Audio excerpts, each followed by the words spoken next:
અમદાવાદમાં રેપિડો સહિતની bike ride સામે આરટીઓ આકરા પાણીએ છે। અમદાવાદ આરટીઓનો નોન કોમર્શિયલ બાઇક અંગે મોટો નિર્ણય।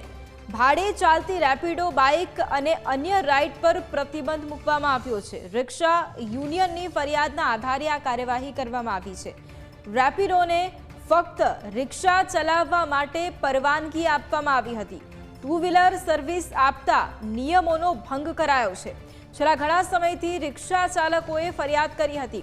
રિક્ષા ચાલકોએ આરટીઓના નિર્ણયને આવકાર્યો છે।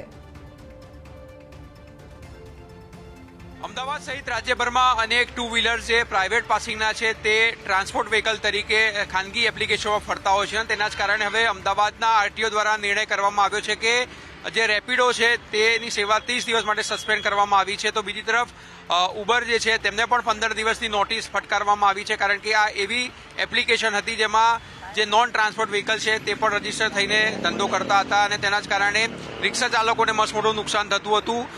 રિક્ષા ચાલકોએ છેલ્લા 1.5 વર્ષથી રજૂઆત કરી હતી કે આ પ્રકારના વાહનો બંધ કરવામાં આવે, કારણ કે આ સલામતીની દ્રષ્ટિએ પણ ક્યાંક ને ક્યાંક જો એક્સિડન્ટ થાય તો જોખમ ભર્યું બની શકે છે। આપણી સાથે રિક્ષા ચાલકો છે, તેમની સાથે વાત કરશું। શું કહેશો, જે રીતે રેપિડો સામે કાર્યવાહી થઈ છે, ઓલા ઉબર જેવી કંપનીઓ જે છે તેઓને પણ હવે નોટિસ ફટકારવાનું શરૂ કરવામાં આવ્યું છે, કઈ રીતે જુઓ? ખૂબ સારી બાબત છે રિક્ષા ડ્રાઈવરો માટે। જોવા જઈએ તો છેલ્લા 1.5 વર્ષથી સતત રજૂઆત કરતા આવ્યા હતા। અલગ અલગ યુનિયન સંગઠન સમિતિ દ્વારા અમદાવાદ શહેરને પણ અમદાવાદ બહારના ગુજરાતના તમામ એસોસિએશન દ્વારા આ રજૂઆત હતી કે ઓનલાઈન એપ્લિકેશન દ્વારા ચાલતા સફેદ નંબર પ્લેટવાળા ટુ વ્હીલર બંધ કરવામાં આવે। આની માટે અમે વિરોધ પ્રદર્શન પણ કર્યા, માથાના વાળ પણ અમારા ડ્રાઈવરે ઉતાર્યા, ઉગ્ર રજૂઆત કરી, વિરોધ પ્રદર્શન સાથે સાથે હડતાલ કરી, ભૂખ હડતાલ કરી અને છેલ્લે આખા અમદાવાદ શહેરની રિક્ષાઓનો બંધનું એલાન પણ આપવામાં આવ્યું હતું। આ નિર્ણયને અમે ખૂબ જ સારી રીતે આવકારીએ છીએ, કારણ કે આમાં સલામતી સેફટી નથી, ખાસ કરીને મહિલાઓની આમાં સુરક્ષા સલામતી નથી। તો આ બંધ કરવાનો નિર્ણય સારામાં સારો સરકારનો છે અને આપના માધ્યમથી અમે ખૂબ ખૂબ આભાર માનીએ છીએ અમદાવાદ આરટીઓ શ્રીનો, તેમજ અમદાવાદ કલેક્ટરશ્રીનો, પોલીસ કમિશનર સાહેબનો, વાહન વ્યવહાર કમિશનર સાહેબ શ્રીનો અને વાહન વ્યવહાર મંત્રી હર્ષ સંઘવી સાહેબનો અમે ખૂબ ખૂબ આભારી છીએ, કારણ કે આની અંદર રિક્ષા ચાલકોની રોજીરોટીનો પણ સવાલ હતો। એટલે આ નિર્ણયને તમામ રિક્ષા ચાલકો ખૂબ ખૂબ આવકારે છે, ખુશીનો માહોલ છે, કારણ કે આ રજૂઆત માત્ર 2-4 મહિનાની નથી, છેલ્લા 1.5 વર્ષથી અમે 72 કલાકની ભૂખ હડતાલ પણ કરી છે આની માટે। તો આ નિર્ણયને અમે ખૂબ સારી રીતે આવકારીએ છીએ। ખૂબ આનંદ છે, રિક્ષા ચાલકોમાં ખુશીની લહેર છે। જ્યારે આ રેપિડોમાં ફરતી હતી ત્યારે શું શું નુકસાન રિક્ષા ચાલકોને થતું હતું અને સલામતીની દ્રષ્ટિએ કેટલું ખોટું હતું? બહુ જ ખોટું કહેવાય, કારણ કે ટુ વ્હીલરો જે ચાલતા હતા એમાં કસ્ટમરો બી સેફ નથી, કારણ કે ડ્રાઈવરોને હેલ્મેટ આપવામાં આવે છે, કસ્ટમરોને હેલ્મેટ આપવામાં નથી આવતું। અને સાથે સાથે એ બી વસ્તુ છે કે જો કસ્ટમરને એક્સિડન્ટ થાય તો એ સેફ નથી, ટુ વ્હીલર ઉપર એ લોકો સેફ નથી। અને બીજું સાથે એ બી વસ્તુ છે કે આરટીઓએ જે નિર્ણય કર્યો છે બંધ કરવાનો એ બહુ સારી વસ્તુ છે, કારણ કે છેલ્લા 1.5 વર્ષથી અમે કલેક્ટર કચેરીએ આરટીઓમાં અમે નિવેદનો આપતા આવ્યા છીએ, એનો વિરોધ કરતા આવ્યા છીએ અને આજે જો આ એપ્લિકેશન બંધ થઈ જશે તો સમસ્ત જે બી અત્યારે યુનિયનો ચાલી રહ્યા છે એ લોકોની જીત ગણાશે। શું શું નુકસાન થાય છે જ્યારે આ પ્રકારના ટુ વ્હીલર્સ પડતા હોય છે અને સલામતી દ્રષ્ટિએ કેટલું ખોટું દાદા?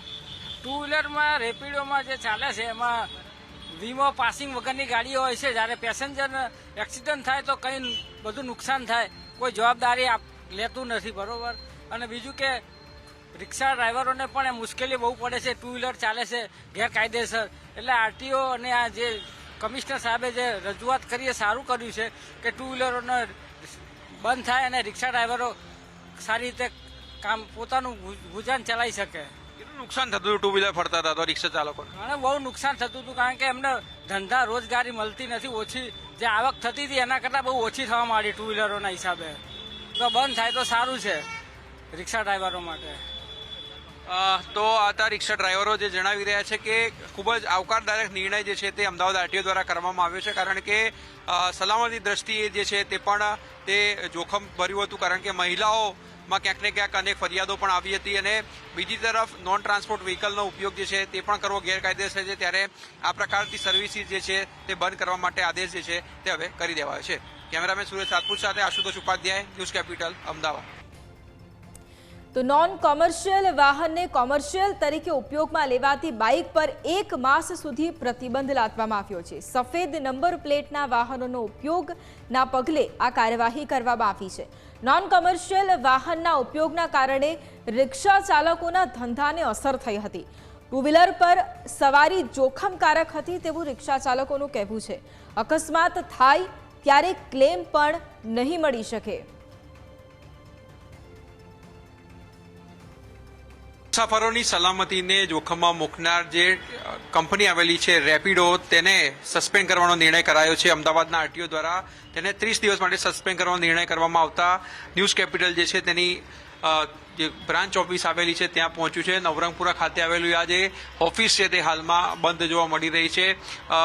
સમય તો લગભગ સવારે 10 થી સાંજે 6 વાગ્યા સુધીનો છે, પરંતુ ઓલરેડી 10 ની ઉપર સમય થઈ ચૂક્યો છે. તેમ છતાં પણ અહીં કોઈ પણ કર્મચારી જે છે તે હજુ સુધી રેપિડોનો આવ્યો નથી. એટલે સમગ્ર આ જે એપ્લિકેશન છે તે ઓનલાઈન કાર્યરત છે ને ઓનલાઈન જ તેમાં લોકો સેવા જે છે તે મેળવતા હોય છે. પરંતુ જ્યારે અમદાવાદ આરટીઓએ તેમને નોટિસ ફટકારી દીધી છે ત્યારબાદ ઓફિસ જે છે તેમાં તાળું લાગેલું જોવા મળી રહ્યું છે અને 30 દિવસ માટે આ સેવા જે છે તે સસ્પેન્ડ કરવાનો નિર્ણય કરવામાં આવ્યો છે. ત્યારે હવે રેપિડો જે છે તે કોઈપણ પ્રકારની મંજૂરી પણ જે છે તે આગામી 30 દિવસ સુધી નહીં માંગી શકે.